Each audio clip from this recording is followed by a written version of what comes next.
Hey everyone, welcome back to Go Kick Me, your favorite crowdfunding news and reviews channel here on YouTube. So today we're going to talk about a Kickstarter project that is also an Indiegogo project. So this one's called Sunrise Smart Pillow, the future of sleep and wake technology. So this was actually a tip-off from one of our viewers, Wolf11. Wolf11, thanks for the tip. So yeah, this one I guess was a Kickstarter first. And it raised $750,000 early last year, and it ended in, I think, May 2017. And as you can see, the target date was October 2017. So first of all, let's talk about the project. Then we'll talk about the intrigue on the money side. So it's a smart pillow. It basically has some lighting. It has a Bluetooth speaker. It interfaces with an app that's running on your phone, so it can play music and monitor. I guess it has sensors, so it can also monitor your sleep patterns and whatnot. And so the light is to wake you up with light rather than with like an alarm noise, which is supposed to be good for you, supposedly. It can, I guess, give you wake messages too, guided meditation. They got all this kind of stuff in here. A lot of, I would say, bells and whistles. Let's call it bells and whistles. So it can do white noise, I guess. I don't know what it can do. Breathable fabric, reading lights. So supposedly it's bright enough that you could read from it, and then it, I think in the app it actually says it'll detect when you're sleeping and then it'll turn the lights off. Things like that. So that's what it was. And let's just really quickly play the video. If it'll play. In our fast-paced world, we overlook the most important component of our day, sleep. Studies show that waking abruptly or in the wrong phase of sleep can be as harmful as no sleep at all. Really? I don't think so. I think I'd rather be woken up abruptly than not sleeping. So anyway, Jacob here. Here at Mode Modern, we want to change that. The Sunrise Pillow is the world's first smart pillow that tracks your sleep, wakes you naturally with light, and reinvents the alarm.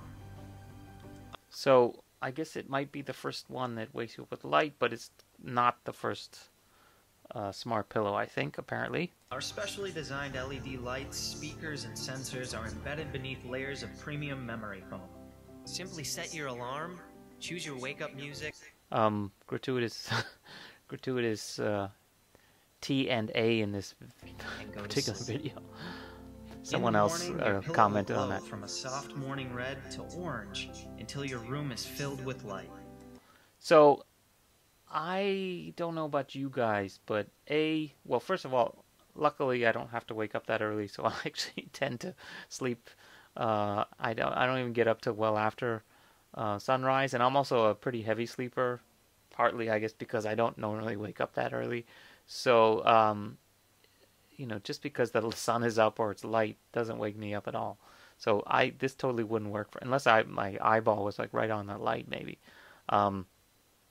So I guess for some people who are really sensitive sleepers, that's probably enough. But I think I would need a vibration or something. Then your music plays to ensure you're awake. Oh, okay, there's the music goes. By mimicking the rising sun, your body will be stimulated and wake up naturally, stimulated, fully refreshed and ready for the day.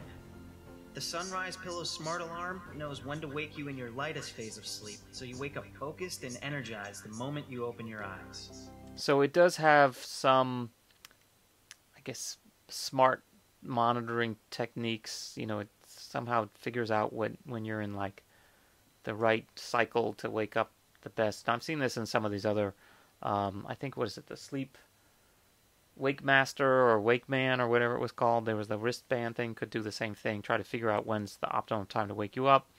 What was the name of that thing? Wake me up before you go. I forgot what it was. Wake Man? I think it was the Wake Man. So anyway, Sleep Man. It was Sleep. Oh, that's right. I said it should be called the Wake Man instead of Sleep Man. So anyway, there's other ones like this where they're using wearables, in this case a pillowable, to try to do, you know, hacking your sleep or improving your sleep or whatever. This one, to everyone. With your support, we can together help people get more out of their days by improving the quality of their nights. Okay, that's pretty cheesy. We're so excited to build the Sunrise Pillow, and get it to you. So as a product goes, I guess it's something that, is it worth $100? Yeah, maybe $100 if you're real into your sleep. 120, 130. So these are like the limited edition ones. Okay, the single one, full price, not early bird, was $200. They actually had some people pay for that. I guess some people got an early one with that. A lot of people got an early double pack. So basically, they spent $100 each. That's more than I would spend, but okay. If it really delivered everything that it could, that it says it will, if this team, look, they got all these people supporting it and sharing it and all that. Oh, here's the team. Where's the team? Mode Modern. So these guys have years of experience, etc., etc. So the question is, how did it go? So, far as money-wise goes, pretty good, $750K. They have an Indiegogo, which is still in demand, meaning you can still go and buy it, even after the crowdfunding phase is over. And here they are now at 850,000. So they're like, basically 1.5 million and counting. They've got all this great stuff. They've been doing updates. You know why they're still doing updates? Because it hasn't come out yet. November 2017? Maybe not. So they're updating in January. This is over a month ago. And they're saying, yeah, we basically got screwed because our factory in China is going to be closed for a month. Yada, yada, yada. So, of course, they should have been done a long time before Chinese New Year comes. So that's not really a valid excuse. And they're claiming that even with their $1.5 million and who knows how many pillows they sold, I guess they've sold hundreds and hundreds of them, right? That their order quantity is too low for the factory to give them priority, basically. So the factory screwed them, said, we'll do it after Chinese New Year unless you pay us extra, supposedly. But it looks like they kind of have decided to take some time off. People asking for refunds. Can I get a refund? Where's my money? This was already 2 months ago. They were already asking for refunds when it was only 2 months late. Now it's going on 5 months late, I guess. And they haven't answered a comment in. So I guess this person is the campaigner. Okay. So this is the last refund update they gave, which was a month ago. And they witnessed the development journey, yada, yada, yada. On Kickstarter, it's not much better. When can I get a refund? They're still doing it to this day. So some people here are straight up calling it a scam. Where the fuck's my stuff? Yada, yada, yada. Where's the updates? Etc. So the funny thing here, I think, is there's actually people arguing with each other. One guy saying, don't, this is a scam, I want my money back, etc., etc. And other people, where's my effing item? Other people are like, oh, you can't expect it to be that fast. And, at least they're still doing stuff. Lots of unhappy people, though. And I think except for that one on the other one about refunds that was a month old, like try to find the latest time they left a comment here. Pretty non-existent. And on Kickstarter, yeah, it's not even going back to December. They're basically just not even answering comments on Kickstarter. Their last update here was also January 12th, and it's for backers only. So you can't. I'm sure there's a bunch of people saying like, "Where's my refund?"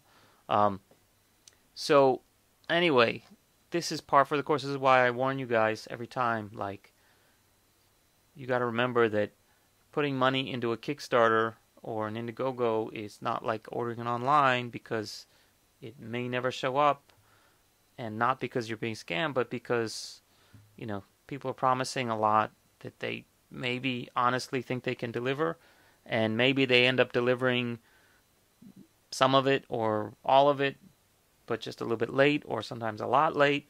So I would say, personally, if they're only 5 months late, that's not the end of the world if they really are that close. And at least they are putting out some updates, although that one is now going on 5 or 6 weeks old. So the longer that drags out, though, the more I would get worried. So I actually had this happen to me last week where one of the things I reviewed, I actually liked it so much, I was like, oh, maybe I should just go buy it now because I like it so much. It was a pretty cheap thing. It was that little machine gun folding knife thing. But then, like this one, it's an in-demand project. So, in-demand, I think if the thing hasn't actually been delivered to any of the previous backers, in-demand is actually worse than being an early... Like, if I'm an early backer, I know I'm an early backer, and I'm helping this thing make it to market, and therefore, and obviously I can get the early bird discounts and things like that, so it's almost like, okay, I'm taking more risk, but I'm getting a cheaper price, and I'm also helping you guys bring it to market. But in demand, it's already far surpassed the target. They've got more than enough money to get it going. So you're giving them extra money, and then you're hoping that it actually still happens, though. So, to me, if it was in demand and it was already being shipped, okay, then clearly people who have put in their money, I'm just getting at the back of the line, but the line is actually moving, right? But in demand, the line has not yet begun to move, and you're basically agreeing to prepay for the product and then wait at the end of the line to get it. There's no incentive to being an in-demand person because it's not going to make it happen faster. It's not going to be the difference between it happening or not happening. You're just only basically being forced to wait and or taking risk that, like this one where it maybe never will happen. So anyway, that's not specific to the Sunrise, but I think it is specific to Indiegogo and their in-demand function, right? The fact that they allow you to do that. So to me, that's like, I don't know, that's like insult to injury. That's like pouring salt on the wound almost. Like, not only are you going to have to wait for this thing, but we're going to take your money in advance. So basically, when it came down to me maybe buying that knife thing or not, I was like, what's the difference in me just coming back to this 6 months from now when it's actually being delivered and I can just order it online, either through their website or through some other store or even through Indiegogo as an in-demand project. But I know that they're already, they already made like 1,000 of them. They're just sitting in a warehouse ready to ship in 6 days. So, yeah. Keep in mind, anything that says in demand, it looks like it's crowdfunding, but it's actually not crowdfunding. It's now already done. And, this thing has been done for, more than half a year. Probably still getting money. Hopefully not. One other thing I wanted to add is, as far as the product goes, I mentioned it's actually not the only one. So the Zeeg was apparently also a crowdfunding, Zeek, I guess. Zeek was also a crowdfunding project from somewhere around the same time, I guess. And it's in the same price range, and it actually does, I think it does everything the same except for maybe the, it doesn't do the lights. So it does the tracking and the sleep analysis and the partner-friendly alarm, yada, yada, yada, mute, all that kind of stuff. Tracks your movements. But I don't think it actually does the lights. So is the lights, as I said, for me, I think the lights, not so important. Oh, you can even do Spotify on here or SoundCloud. The light to me is not a big deal. But, I guess that's a differentiator. Anyway, there's also some news coverage of this. So, this is a news coverage of the Zeek. So someone actually tried it for a week, and they said it was actually pretty decent. So at least the Zeek, it's a real product. It's out. They also, this is The Verge, they did an article about this one, and this is also from last year. I guess they got their hands on it, or they just saw it, the article or whatever. But they did bring up one good point, which is what happens if you want to put a pillowcase on this thing. So does this, I guess it washes, it comes off and washes, but if you put a normal pillowcase on it, the lights won't obviously be as bright. So anyway, they were not a big fan. Some people said it's like $200 for a couple of LEDs and a crappy Bluetooth speaker, which is true. You know, if you buy the components, it's definitely not worth $200 worth of components. A $10 pillow, $10 worth of, not even 10, you know, $2 worth of LED strips. I guess it's got 4 of them, plus the Bluetooth speaker, plus some microprocessor in the middle and a battery. Okay, you know, I guess if you early bird it, $100 is actually not so bad, because consider that you're actually also paying for the app development, which is really, I think, one of the biggest things. If you look at some of these updates, where are the updates? If you look at some of these updates, the ones where they do show, like, actually the fucking app development is probably way more work than making the freaking pillow itself, than the manufacturing. So you know, actually that's not necessarily true. Like, developing this power pack and microprocessor is not simple, but the app development alone is a big deal. So anyway, that's my 2 cents on the Sunrise. I would stay away from it until I see people posting pictures of them holding it, saying this is the best thing ever or not. Don't do in demand unless you like, I don't know, throwing money away, basically. Okay, that's it for today on Go Kick Me. If you have any questions or comments, if you are from the, what do they call it, MM Project guys, and I got something wrong, please let me know. If you have any suggestions for other campaigns, delayed campaigns, whatever, to review or to look at, please leave them in the comment section below, and see you guys next time.